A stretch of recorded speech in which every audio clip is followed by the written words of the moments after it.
Luka dan kenangan masa lalu.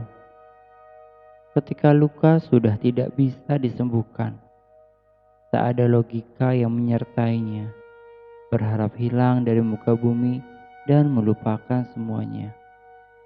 Namun kita tahu bahwa kenangan tak akan pernah bisa dilupakan. Terlebih lagi kenangan pahit yang terjadi. Kenangan itu ibarat virus mematikan, menikam secara perlahan. Dan kita tidak tahu harus berbuat apa, tenggelam dalam masa lalu. Nasihat apapun tak akan mempan, logika manapun tak akan sejalan. Hati sedang dikuasai oleh rasa sakit, dikuasai oleh penyesalan, dikuasai oleh ketidakterimaan mengenai kenyataan yang terjadi.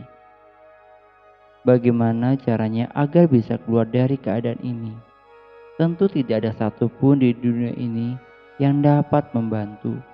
Karena ketika hati tak bisa diajak komunikasi dengan diri sendiri, lantas bagaimana caranya orang lain akan membantu?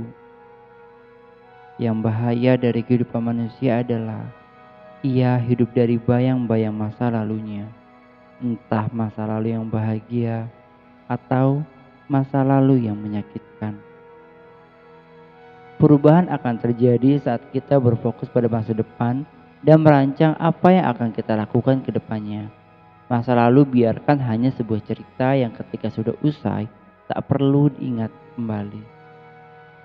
Layaknya menonton sebuah drama perfilman.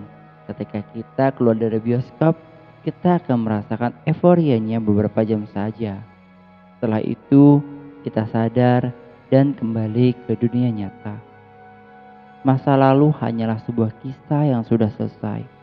Masa lalu hanyalah sebuah cerita yang harus dilewati.